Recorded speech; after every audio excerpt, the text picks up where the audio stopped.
ভোর বেল শুনে আমি যেই ছুটে যাই, ছাত্র ছাত্রীরা গেলি কোথায়?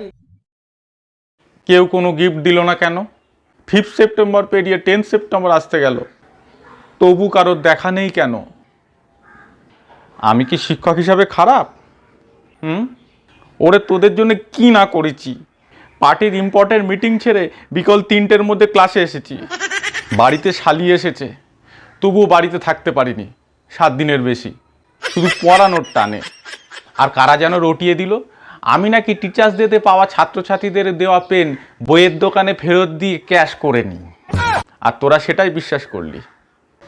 একবার ভালো করে খোঁজ দিয়ে দেখবি নে, তোদের ভালোবেসে দেওয়া পেন আমি ফেরত দিয়ে ক্যাশ নিতে পারি? গত বছরও পেন জমা করে সেই টাকা দিয়ে প্রেসার কুকার নিলাম। তোদের বৌদি এখন ডাল সিদ্ধ করছে। ওরে তোদের বুকে কি একটু মায়া দেওয়া নেই? সবাই রতন স্যারের ওখানে চলে গেলি। তোদের কাছে ফ্রাইড রাইস আর চিলি চিকেন বড় হলো, আর আমি এদিকে মুড়ি চানাচুর সাজিয়ে বসে আছি। মনে রাখ, দাগি চোর মানে যেরকম বড় চোর, দাগি শিক্ষক মানেও সেরকম বড় শিক্ষক। হেলা ফেলা করিস নে। তোরা এদিকে আশায় ছেড়ে দিলি। অভিজিৎকে বলেছিলাম এবছর আর বাতাসা মুড়ি দেবো না, ঘুগনি মুড়ি দেবো।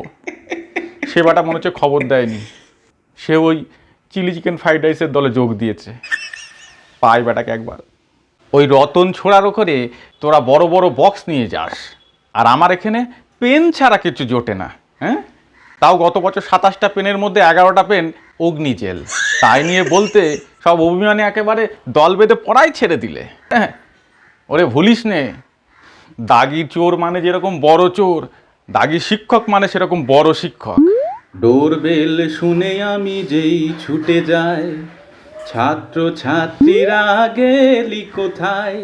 ঘুগনি মুড়ি নিয়ে দাঁড়িয়ে আছি, আয় রে তোরা আয়, ছুটে আয়, আয় ছুটে আয়, আয় ছুটে আয়। রতন স্যারকে দিস বড় বড় গিফট, আমার বেলা শুধু পেনের নিব। রাগ করে আর তোরা থাকিস নে, মুড়ি মেখে রেখেছি নে, খেয়ে নে, আয় ছুটে আয়, আয় তোরা আয় ছুটে আয়, আয় ছুটে আয়।